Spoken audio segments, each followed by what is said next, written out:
Essential amino acid है उसको याद करने की एक शॉर्ट ट्रिक भी आती है अभी, थाली, ठवाले,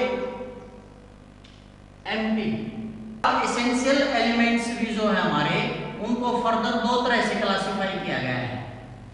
एसेंशियल एलिमेंट्स को भी जो है फर्दर दो तरह से क्लासिफाई किया गया है। नंबर 1 आ जाते हैं बल्क एलिमेंट्स और नंबर 2 पे आ जाते हैं हमारे ट्रेस एलिमेंट्स।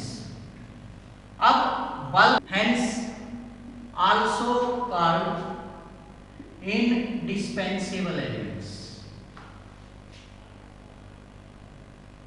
मतलब क्या भाई, जो एसेंशियल है उनको एक नाम और दे सकते हैं भाई, इनडिस्पेंसेबल एलिमेंट्स। डियर स्टूडेंट्स, आज के इस लेक्चर के अंदर हम हमारी जो लास्ट यूनिट है इनऑर्गेनिक केमिस्ट्री की, बायो इनऑर्गेनिक केमिस्ट्री, वो हम जो है स्टार्ट करने जा रहे हैं। एक बात और स्टूडेंट्स कि जितना पॉसिबल हो आप वीडियोस को ऑनलाइन देखें, डाउनलोड ना करें, उससे जो है क्या है भाई, जो टाइम है चैनल का वाच टाइम है वो इंक्रीज होता है, और हमारा जो चैनल है या आप हमारा का मतलब क्या है, आपका भी चैनल है तो उसकी ग्रोथ और ज़्यादा हो जाती है। तो आप ऑनलाइन देखें वीडियो कंटेंट को, क्योंकि आपके पास हर टाइम अवेलेबल है, आप जब चाहे दोबारा से वीडियो को देख सकते हैं। तो आज की इस लेक्चर के अंदर हम बेसिकली स्टार्ट करेंगे बायो इनऑर्गेनिक केमिस्ट्री। अब जैसा कि नाम से ही पता चल रहा है भाई, बायो इनऑर्गेनिक केमिस्ट्री, ठीक है। अब बायो स्टैंड करता है बेसिकली, आपको पता है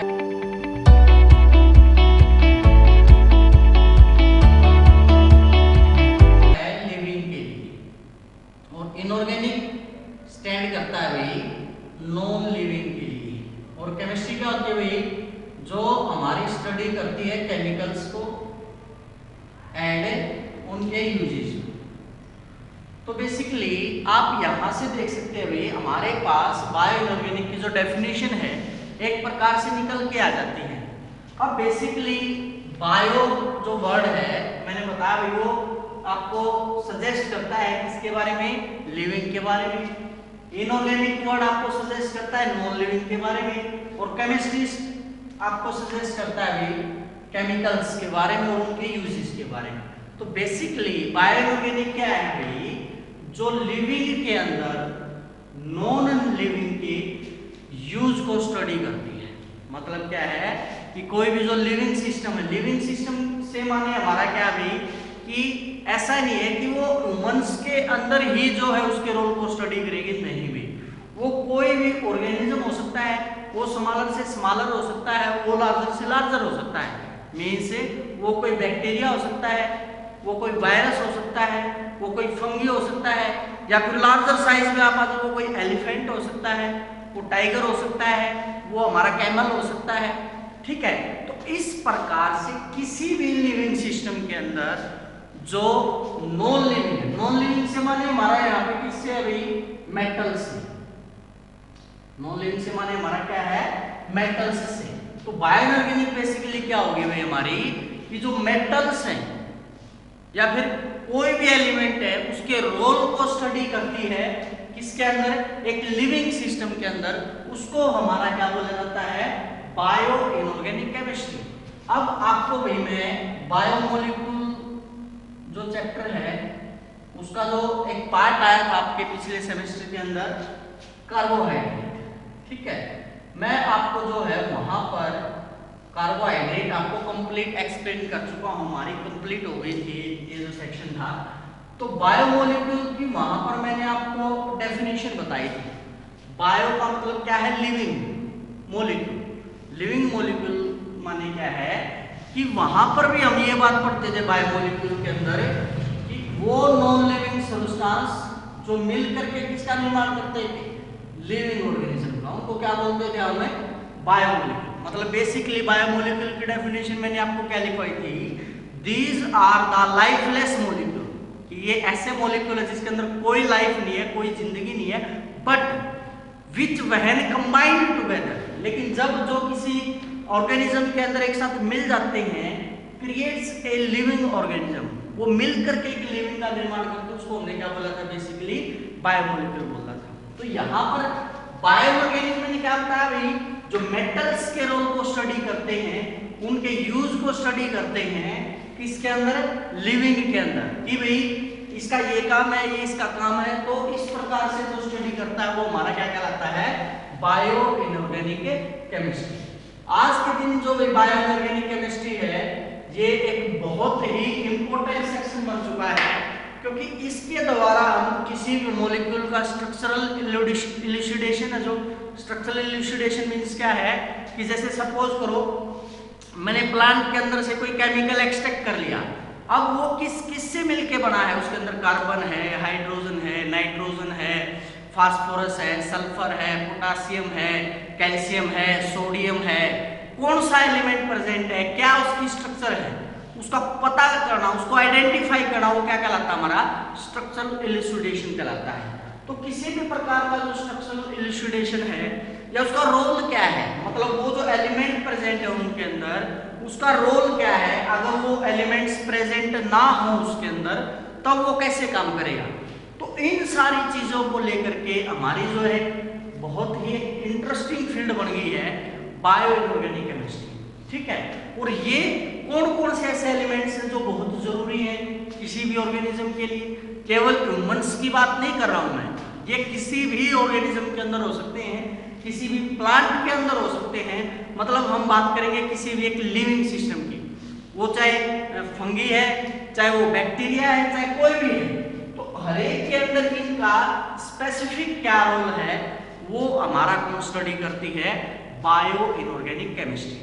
टाइम के साथ साथ भाई बायो इनऑर्गेनिक केमिस्ट्री के अंदर जो है एडवांसमेंट आ रही है। एडवांसमेंट का मतलब क्या भाई, जो टेक्नोलॉजीज है वो इंप्रूव होने लग रही हैं और बेटर वेज लेकर के आए जा रहे हैं।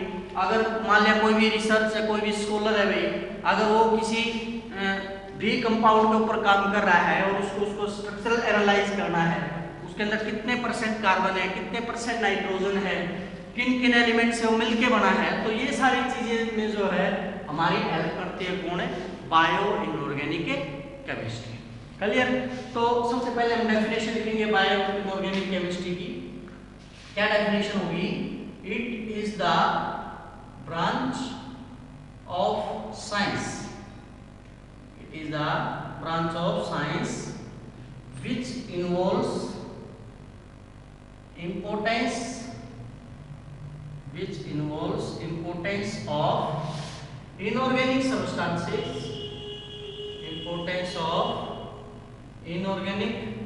substances, into life processes is called bio inorganic chemistry। तो सिंपल सी डेफिनेशन अभी मैंने आपको एक्सप्लेन भी कर दिया पहले। साइंस की वो branch which involves importance of inorganic substance. यहाँ पर इनऑर्गेनिक सब्सटेंसेस से हमारा क्या मतलब है, नॉन लिविंग सब्सटेंसेस। तो आप नॉन लिविंग सब्सटेंस भी लिख सकते हो, या फिर इसकी जगह पे नॉन लिविंग से क्या मतलब था हमारा, मेटल्स। और क्या लिख सकते हो, branch of science which involves importance of metals या elements into life processes is called as a bio inorganic chemistry. या फिर इसकी एक डेफिनेशन और लिख सकते हैं हम, मैंने बता भी दी थी आपको, it is the study of roles of metal ions in biology. Biology ना लिखना चाहे तो आप इसकी जगह पे लिविंग ऑर्गेनिज्म भी लिख सकते हैं भाई, लिविंग वर्ल्ड भी लिख सकते हैं। तो क्या कहलाते हैं, हमारी बायो इनऑर्गेनिक केमिस्ट्री। मतलब ये एक प्रकार का अध्ययन है जो किसको स्टडी करता है, रोल्स ऑफ मेटल आयंस, कि मेटल आयंस का क्या रोल है, क्या भूमिका है इन बायोलॉजी। बायोलॉजी बेसिकली क्या होती है, बायोलॉजी दो वर्ड से बनी है। बायो जो लिया है वो बायो से, लॉजी जो लिया है उसको लोगस से लिया गया है। बायो का मतलब होता है लिविंग बीइंग्स, क्या होता है हमारा, लिविंग बीइंग्स। और लोगस का मतलब होता है टू स्टडी, मतलब बायोलॉजी बेसिकली हमारी क्या है, जो किसको स्टडी करते हुए, लिविंग बीइंग्स को। और ये किसको स्टडी करती है, लिविंग बीइंग्स के अंदर मेटल के रोल्स को। तो वो क्या हो जाती है हमारी बायो इनऑर्गेनिक केमिस्ट्री, ठीक है। उसके बाद मैंने आपको बताया था the advancements in bio inorganic chemistry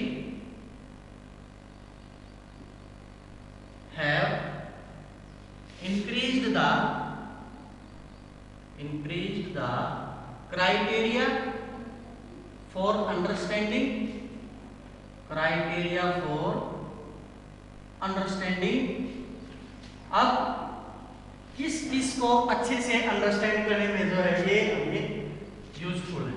number 1 biological systems,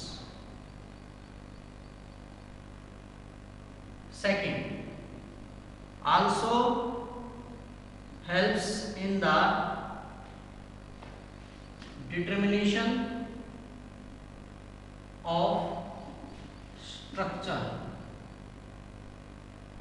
of compounds. Third, mysteries which nature has. Fourth, also helps to synthesize and characterize new inorganic compound.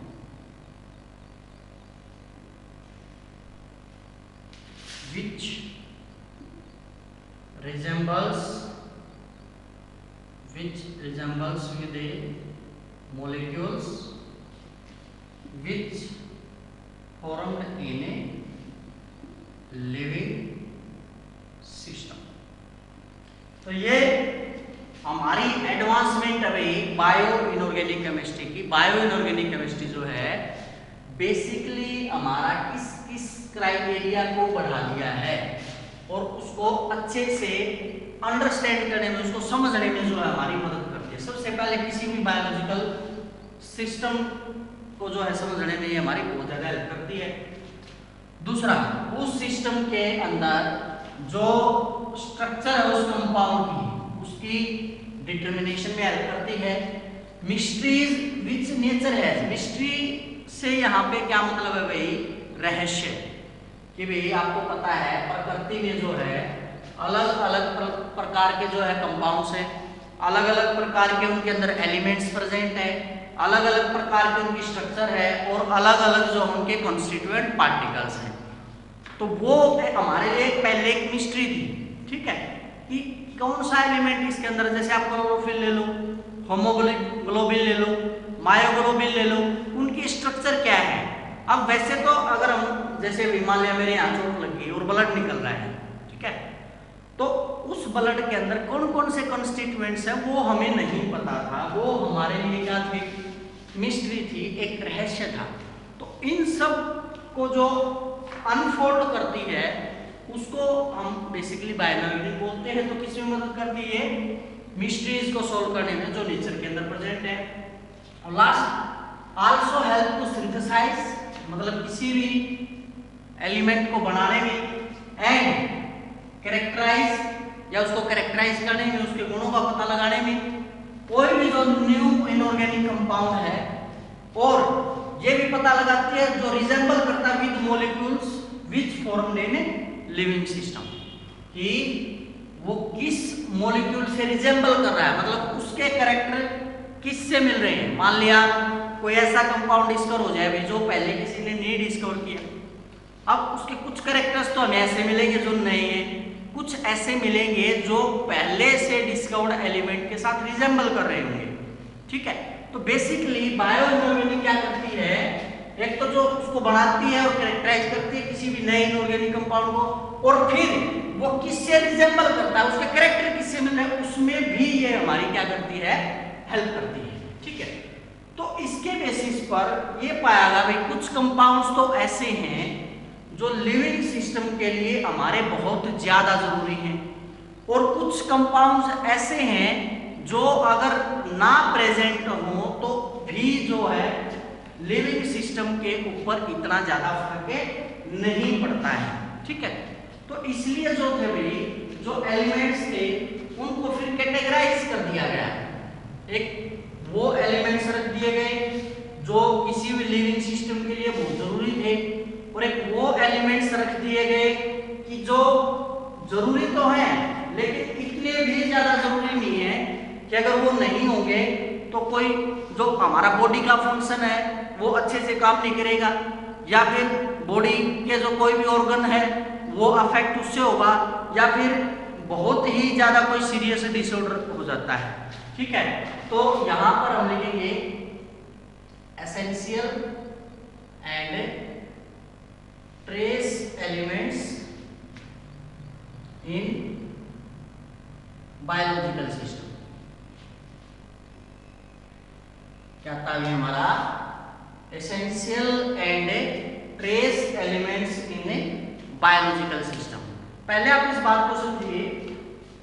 अब एसेंशियल का मतलब क्या होता है? हमारा जरूरी। अगर आपने भी ऑर्गेनिक के अंदर हमारा एक सेक्शन आता है प्रोटीन, वो अगर पढ़ लिया है तो वहां पर हम पढ़ते हैं भाई जो प्रोटीन है वो बेसिकली किससे मिलकर बनता है? अमाइनो एसिड से। हमारी बॉडी के अंदर भी बेसिकली 20 अमाइनो एसिड्स की जो है जरूरत होती है, और इन 20 अमाइनो एसिड्स में से 10 अमाइनो एसिड्स ऐसे हैं जो हमारी बॉडी क्या कर लेती है? खुद बना लेती है, और जो 10 अमाइनो एसिड बच गए वो हमारे ऐसे हैं जो हमारा शरीर बाहर से डाइट के अंदर लेता है। मतलब टोटल हमारे 20 अमाइनो एसिड हैं, 20 में से 10 अमाइनो एसिड है जो हमारी बॉडी ने खुद प्रिपेयर कर लिए, खुद बना लिए, और 10 ऐसे हैं जो हमें डाइट के अंदर जरूरी है। तो अब आप एक बात बताइए, एसेंशियल एलिमेंट ये होंगे या ये होंगे? एसेंशियल का मतलब भाई जरूरी है जो। आप सपोज करो जो 10 अमीनो एसिड हमारा शरीर खुद बना रहा है, और डाइट जो हम ले रहे हैं उसके अंदर भी हम ये ही 10 अमीनो एसिड ले रहे हैं, तो क्या उससे कुछ फायदा होगा? नहीं। क्यों? क्योंकि भाई जो 10 अमीनो एसिड डाइट हमें दे रही है वो तो हमारा शरीर खुद ही बना रहा है, उसकी तो हमें क्या है? जरूरत ही नहीं है। हमें जरूरत किन की है? उन 10 अमीनो एसिड की जरूरत है जो हमें किसके अंदर, जो हमारा शरीर के अंदर जो है वो नहीं बन पा रहे हैं, उसकी हमें किसके अंदर जरूरत है? डाइट के अंदर। तो ये जरूरी है बाहर से डाइट के अंदर, तो इसको क्या नाम दे दिया जाता है? हमारा एसेंशियल अमीनो एसिड। क्या बोल दिया जाता है इसको? Essential amino acid. जबकि जो 10 अमीनो एसिड बच गए वो डाइट के अंदर इतने जरूरी नहीं है, उनको बोल दिया जाता है भाई नॉन एसेंशियल अमीनो एसिड। क्या बोल दिया जाता है उनको? Non essential amino acid. अब जो एसेंशियल अमीनो एसिड है उसको याद करने की एक शॉर्ट ट्रिक भी आती है भाई, थाली ठवाले एमपी। ये हमारे आपके 10 के 10 जो अमीनो एसिड है उनको याद करने की ट्रिक है। ये जब मैं आपको ऑर्गेनिक का सेक्शन करवाऊंगा अभी, जहां पर हम प्रोटीन स्टार्ट करेंगे, अमीनो एसिड स्टार्ट करेंगे, वहां पर मैं ये आपको फुल फॉर्म बताऊंगा। यहाँ पर फिलहाल इनकी जरूरत है नहीं, लेकिन अगर आप देखोगे 10 के 10 अमीनो एसिड तो आपको इन लेटर्स के अंदर आपके जो है 10 के 10 अमीनो एसिड्स ऑटोमेटिकली याद हो जाएंगे अगर आप ऑर्गेनिक के लिए अभी इसे प्रिपेयर कर रहे हैं। ठीक है, तो अब यहाँ पर मैंने आपको क्या बताया, वो 10 अमीनो एसिड जो हमें बाहर से कंपलसरी हैं हमारे बॉडी की प्रॉपर फंक्शनिंग के लिए, वो क्या हमारे एसेंशियल अमीनो एसिड, और जो हमारा शरीर खुद बना रहा है उसकी हमें बाहर से जरूरत नहीं है, वो क्या हमारे नॉन एसेंशियल अमीनो एसिड। तो अब बात करते हैं, यहाँ पर हम बात कर रहे हैं essential and trace elements in biological system. अब बायोलॉजिकल सिस्टम का मतलब तो हमारा भी लिविंग आ गया। एसेंशियल का मतलब यहाँ पे क्या आ गया, मतलब जो हमारी बॉडी की प्रॉपर फंक्शनिंग के लिए जरूरी है। अगर वो एलिमेंट हमारी बॉडी को प्रॉपर अमाउंट में, प्रॉपर प्रोपोर्शन में, प्रॉपर क्वांटिटी में अगर नहीं मिलते हैं तो हमारी बॉडी क्या हो जाएगी? मल फंक्शन हो जाएगी। मल फंक्शन मीन्स क्या है? One or more part of our body show deficiency symptoms. What are deficiency symptoms? whenever deficiency of an element takes place, then one or more of the functions of the body are disrupted, that is called as deficiency symptoms. तो essential हमारे क्या हो गए भाई? ऐसे elements जो हमारे जरूरी हैं बॉडी की प्रॉपर फंक्शनिंग के लिए, और अगर उनकी कमी हो जाती है तो हमारी बॉडी अच्छे से फंक्शन नहीं कर पाएगी, एक से ज्यादा जो फंक्शन वो डिसरप्ट हो जाएगी, वो क्या हो जाएगा? हमारा एसेंशियल। ठीक है, तो बेसिकली हम यहाँ पर bio inorganic chemistry, it stands for inorganic elements in the chemistry of life, कि जो इनऑर्गेनिक एलिमेंट्स है उसका क्या रोल है लाइफ के अंदर, उसकी केमिस्ट्री को समझना, उसकी मिस्ट्री को समझना, वो क्या हमारी बायो इनऑर्गेनिक केमिस्ट्री है। ठीक है, किसमें मदद करती है भाई हमें? It helps to know the role of metal ions, role of metals ion in normal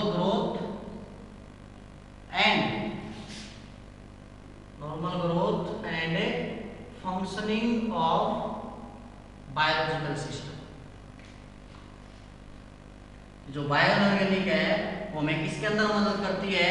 एक तो हमें रोल बताती है मेटल आयन का क्या है, किसके अंदर, उसकी नॉर्मल ग्रोथ के अंदर, और उसका फंक्शन क्या है, इस बारे में जो है ये हमें बताती है। ठीक है, उसके बाद inorganic elements have various functions. जो भी इनऑर्गेनिक एलिमेंट है हमारी बॉडी के अंदर, उसके अलग अलग फंक्शन है, वो अलग अलग पार्ट के अंदर जो है अलग अलग रोल प्ले करता है। जैसे number 1 functioning in skeletal. Skeletal क्या होता है भाई? कंकाल, जो ढांचा तैयार होता है, जो उसका खांचा होता है। ठीक है, स्केलेटल कंपाउंड्स, ये हमारे इसका निर्माण करते हैं भाई बॉडी के अंदर हमारे स्केलेटल कंपाउंड्स का। स्केलेटल कंपाउंड्स किस किस के लिए हो सकते हैं भाई? जैसे भाई हमारी बोन्स हो गई, जो हड्डियां है भाई, आपको पता है हड्डियों के अंदर ज्यादा क्या होता है? हमारा कैल्शियम होता है, फास्फोरस होता है। तो बोन्स का जो स्केलेटल है बेसिकली वो हमारा इनऑर्गेनिक से बनता है। मान लिया दूसरा ले लेते हैं हमारा स्केलेटल एलिमेंट्स, इसके लिए टीथ्स हो गए। ठीक है, सेकंड मेंटेनिंग वाटर बैलेंस। हमारी बॉडी के अंदर इसको मेंटेन करती है भाई, जो वाटर का जो लेवल है उसको बैलेंस करती है। वाटर बैलेंस इन वेस्कुलर सिस्टम। अब वो वेस्कुलर सिस्टम क्या होगा भाई हमारा? जैसे वाटर की क्वांटिटी कितनी होनी चाहिए? जैसे आप देखते हो भाई, अगर आप पानी ज्यादा पी लेते हो तो आप जो है यूरिनेशन ज्यादा करते हो, मतलब बॉडी को जितने वाटर की जरूरत है हमारी बॉडी रख लेती है, बाकी के वाटर को क्या कर देती है? एक्सक्रीट आउट करती है। अगर आप पानी कम पीते हो तब आप यूरिनेशन इतना नहीं करोगे, क्योंकि आपने पानी पिया ही कम है, तो बॉडी को जितना पानी चाहिए उतना तो स्टोर करेगी, तो जो बाकी का बच जाता है वो यूरिन की फॉर्म में आ जाता है। अब सपोज करो, आप बोलोगे सर सपोज करो हमने पानी बिल्कुल नहीं किया, तो क्या यूरिनेशन के लिए नहीं जाएंगे? बिल्कुल जाएंगे भाई, क्योंकि हमारी बॉडी के मेटाबॉलिज्म में क्या होता है? मेटाबॉलिज्म का मतलब क्या है भाई? हमारे शरीर के अंदर जो केमिकल रिएक्शंस हो रही हैं उसको हम बेसिकली क्या बोलते हैं? मेटाबॉलिज्म बोलते हैं। मेटाबॉलिज्म की डेफिनेशन क्या होती है? It is the sum total of chemical reactions occurring in our body. हमारे शरीर के अंदर जो कुल रासायनिक क्रियाएं हो रही है उसको मेटाबॉलिज्म बोलते हैं। तो मेटाबॉलिज्म के अंदर क्या होता है भाई? हमारे वेस्ट प्रोडक्ट भी निकलते हैं, और वो वेस्ट प्रोडक्ट जो हमारी बॉडी एक्सक्रीट करती है थ्रू यूरिनेशन। तो आप पानी कम पियोगे तो एक्सक्रीशन ज्यादा होगा, वो आसानी से स्मूथली निकल जाएंगे। अगर आप सोचोगे मैं पानी बिल्कुल ही नहीं पीऊंगा और मैं यूरिनेशन भी नहीं जाऊंगा, ऐसा नहीं होगा, क्योंकि भाई बॉडी जब मेटाबॉलिज्म करेगी तो जो वेस्ट प्रोडक्ट है वो यूरिनेशन के थ्रू ही जाएंगे। बस फर्क क्या पड़ जाएगा? जो क्वांटिटी ऑफ यूरिनेशन है वो कम हो जाती है। ठीक है, तो ये मेंटेन करता है इसको, वाटर बैलेंस को हमारे वेस्कुलर सिस्टम के अंदर। थर्ड मेंटेन्स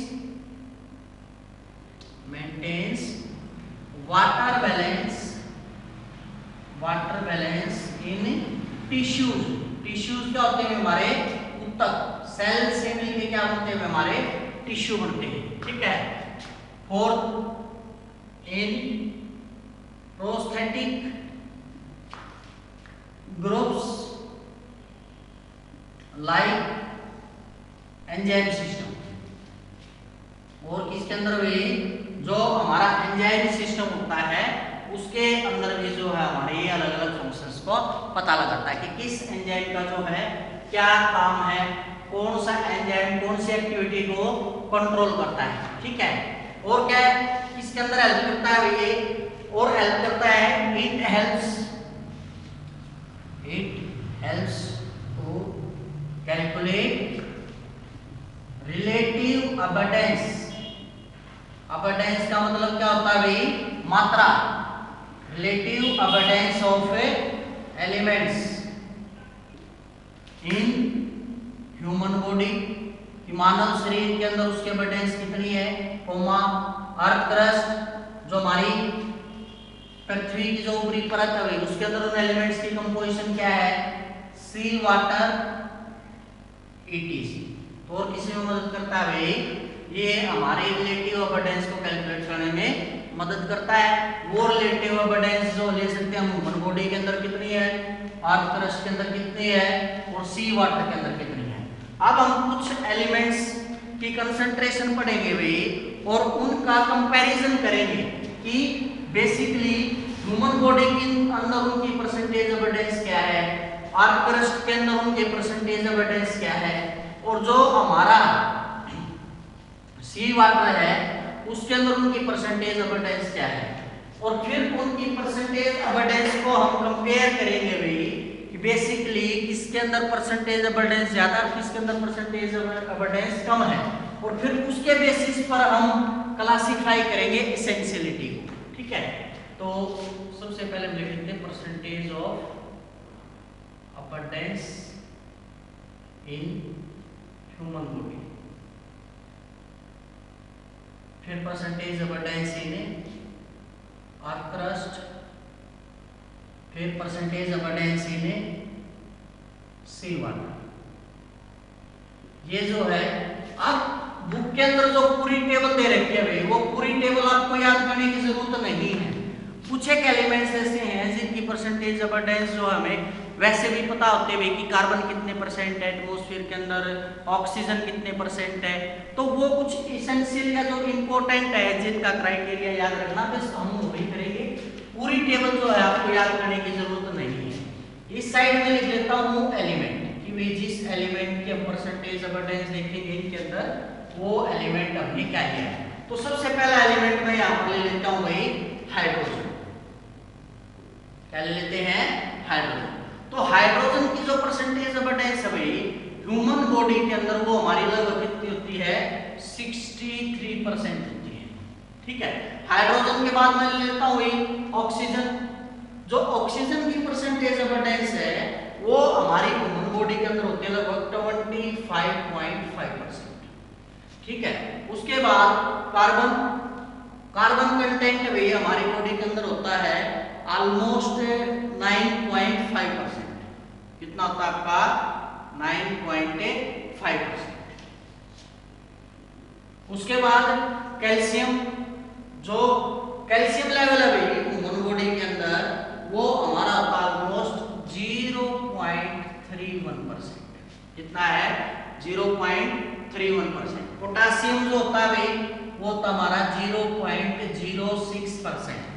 ठीक है, उसके बाद भाई सोडियम होता है भाई हमारा 0.03%। और ये कुछ हमारे मेन एलिमेंट हो गए। फिर हम देखेंगे भाई अर्थ क्रस्ट के अंदर अगर बात की जाए ऑक्सीजन की तो कितनी होती है भाई, 46.6%। यहाँ पे देखिए आप ऑक्सीजन कितनी थी, यहाँ पर देखिए आप ऑक्सीजन कितनी है।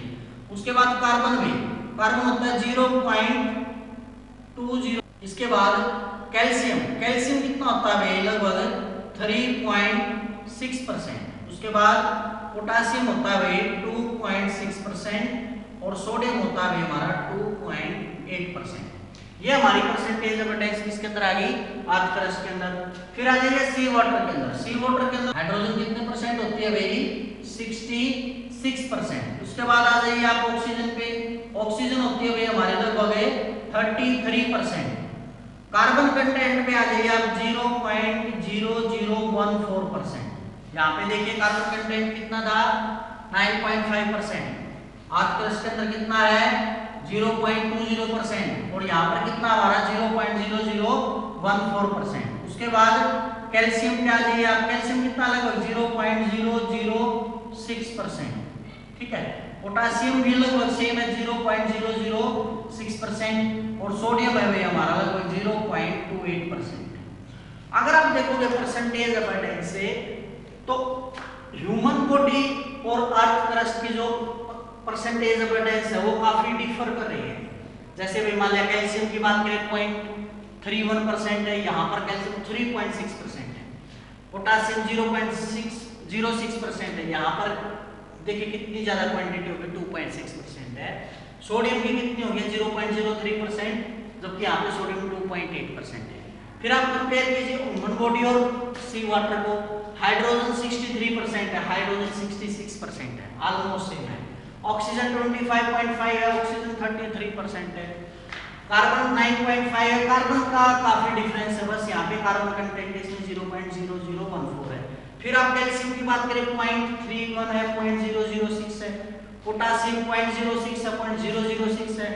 सोडियम की बात करें 0.03 है, अगर आप 8 को राउंड ऑफ कर दोगे तो 0.3 भी लिख सकते हैं। तो ऑलमोस्ट जो है इन दोनों की जो परसेंटेज अबंडेंस है वो हमारी क्या है, ऑलमोस्ट सेम है। तो इसके बेसिस पर कि इसके कितनी परसेंटेज अबंडेंस है उसके बेसिस पर फिर एलिमेंट्स को क्लासिफाई कर दिया गया एसेंशियल और नॉन एसेंशियल के अंदर। तो क्या लिखेंगे आगे हमारा क्या आ जाता है भाई, on the basis of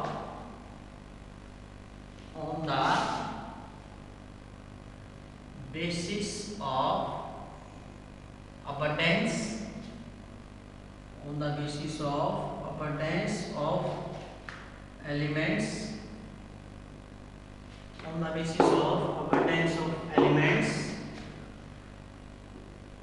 elements are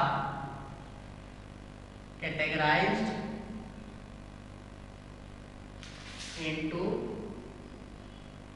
two types। इसके बेसिस पर पहले एलिमेंट्स को दो तरह से कैटेगराइज कर दिया गया है। नंबर 1 एसेंशियल एलिमेंट और नंबर 2 है भाई हमारा नॉन एसेंशियल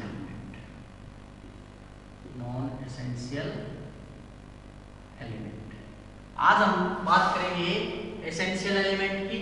इसके बारे में कुछ थोड़ा बहुत पोर्शन बच जाएगा वो हमारा नेक्स्ट लेक्चर में, और फिर नॉन एसेंशियल भी हम नेक्स्ट लेक्चर में डिस्कस करेंगे। तो एसेंशियल अकेला क्यों डिस्कस करेंगे भाई, क्योंकि इसके बारे में बहुत सारी बातें ऐसी है भाई कि एसेंशियलिटी किस बेस पर कैटेगराइज करनी है, उसका क्राइटेरिया क्या है, कब आप बोलोगे ये एसेंशियल है, कब आप बोलोगे ये एसेंशियल नहीं है। तो उसके लिए कुछ कंडीशंस हैं, वो सारी कंडीशंस भी जो है इसी लेक्चर के अंदर डिस्कस करेंगे।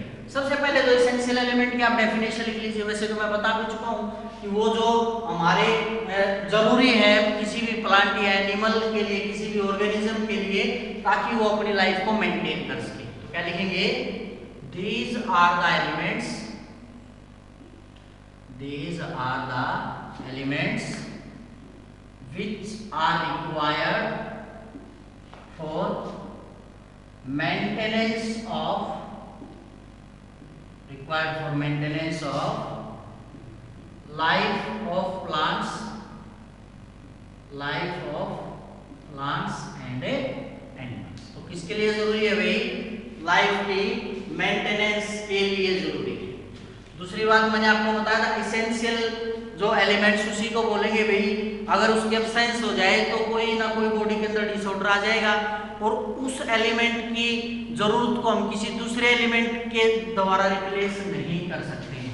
ठीक है, क्या लिखेंगे, this can not be replaced और substituted by presence of any other substance or element, hence also called indispensable elements। मतलब क्या भाई, जो एसेंशियल है उनको एक नाम और दे सकते हैं भाई, इनडिस्पेंसेबल एलिमेंट्स। इनडिस्पेंसेबल का मतलब क्या है भाई, कि हम उस एलिमेंट का जो क्राइटेरिया है, सपोज करो मान लिया हमारी बॉडी के अंदर सोडियम नहीं है, तो मैं क्या करूं कि भी सोडियम की कमी को पूरी करने के लिए मैंने कोई और एलिमेंट डाल दिया, और उस एलिमेंट ने क्या किया, सोडियम के कारण जो डेफिशिएंसी डिजीज थी, सोडियम के कारण जो फंक्शन डिसरप्ट हुआ था, वो उस दूसरे एलिमेंट के आने से वो फंक्शन दोबारा से वैसे का वैसा हो गया। तो हम सोडियम को क्या कंसीडर नहीं कर सकते, एसेंशियल एलिमेंट कंसीडर नहीं कर सकते हैं, क्योंकि एसेंशियल के लिए क्राइटेरिया क्या है, this can not be replaced or substituted. आप इनका विस्थापन नहीं कर सकते हैं by presence of any other substance, कि कोई दूसरा सब्सटेंस आकर के उस कमी को पूरा कर दे। इसलिए इनको एक नाम और दिया जाता है, इनको क्या बोलते हैं भाई, इनडिस्पेंसेबल एलिमेंट्स। ठीक है, अब कुछ सिम्टम्स हैं कि भाई अगर एसेंशियल एलिमेंट बॉडी के अंदर नहीं होता है तो आप कैसे आइडेंटिफाई करोगे कि ये एसेंशियल एलिमेंट है या नॉन एसेंशियल एलिमेंट है। क्या लिखेंगे, इफ डेफिशिएंसी ऑफ, अब हम क्या पढ़ रहे हैं भाई, हम कुछ बातें पढ़ रहे हैं जो एसेंशियलिटी के लिए जरूरी है। ठीक है, if deficiency of such elements occur, it में leads to death, और मतलब अगर डेफिशिएंसी हो जाती है ऐसे एसेंशियल एलिमेंट की, या तो क्या हो जाएगी, उसकी डेथ ही हो जाएगी, मतलब वो मर जाएगा, या फिर बॉडी के अंदर क्या हो जाएगा भाई, सीरियस डिसऑर्डर इन ऑर्गेनिज्म। अगर ऐसा किसी ऑर्गेनिज्म के अंदर हो जाता है, या तो उसकी डेथ हो जाए या फिर उसकी सीरियस डिसऑर्डर कोई हो जाता है, तो हम बोल सकते हैं भाई ये डिसऑर्डर किस कारण से हुआ है, उसके अंदर एसेंशियल एलिमेंट की कमी के कारण है। ठीक है, सेकंड, अब हम कैसे डिफाइन करेंगे, define essentiality, we can define essentiality as, तो क्या होगी भाई हमारी essentiality, those elements if their deficiency occur,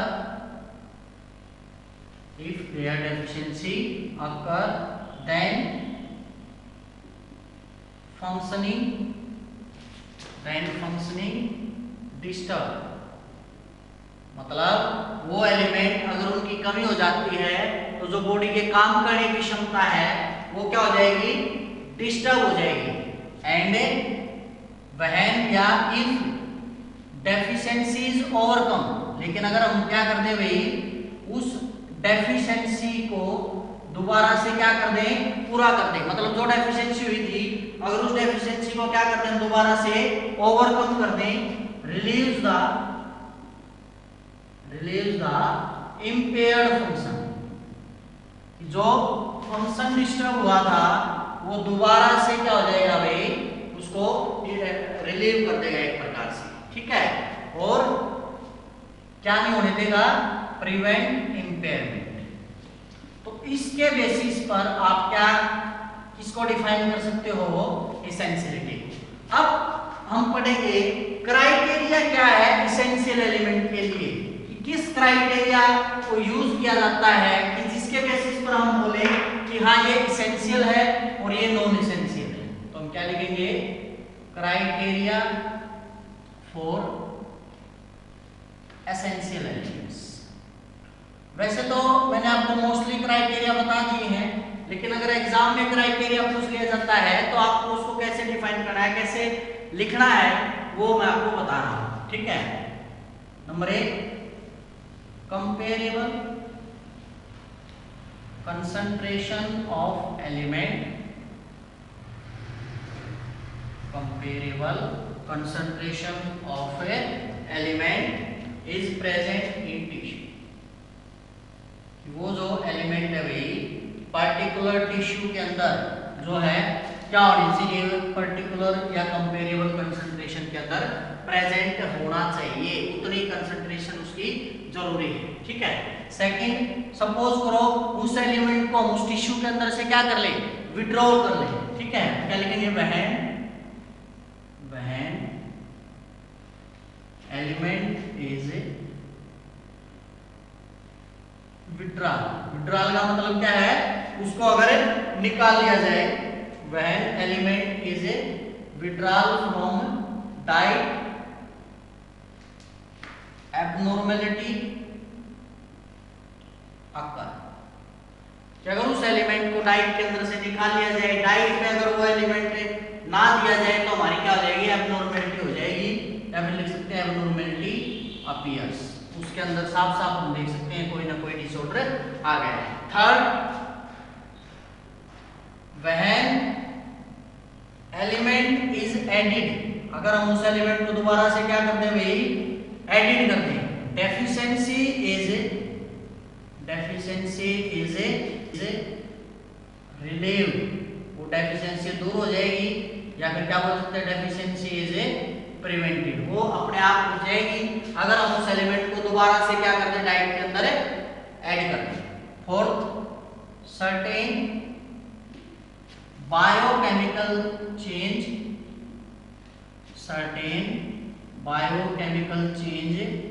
which occur due to deficiency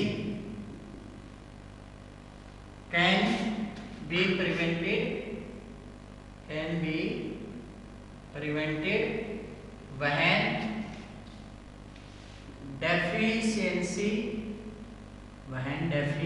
deficiency is checked।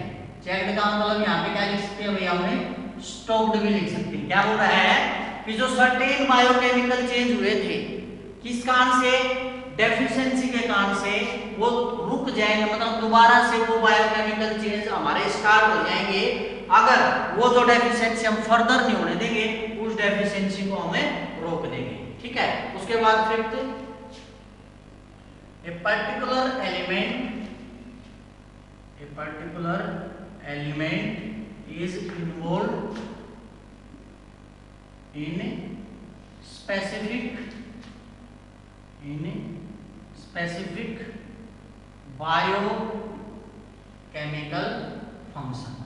जो एक पर्टिकुलर एलिमेंट है वो इन्वॉल्व हो गए स्पेसिफिक बायोकेमिकल फंक्शन के अंदर, तो उसको हम क्या बोल सकते हैं भाई, कि वो हमारा क्या है कि एसेंशियल एलिमेंट है, ठीक है। अब एसेंशियल एलिमेंट्स भी जो है हमारे, उनको फर्दर दो तरह से क्लासिफाई किया गया है। एसेंशियल एलिमेंट्स को भी जो है फर्दर दो तरह से क्लासिफाई किया गया है। नंबर 1 आ जाते हैं बल्क एलिमेंट्स, और नंबर 2 पे आ जाते हैं हमारे ट्रेस एलिमेंट्स। अब बल्क एलिमेंट्स क्या है, ट्रेस एलिमेंट्स क्या है? बल्क का मतलब क्या है भाई, ज्यादा अमाउंट, मतलब वो एलिमेंट जो प्रेजेंट होंगे किसमें, ज्यादा अमाउंट के अंदर। The type of elements which are present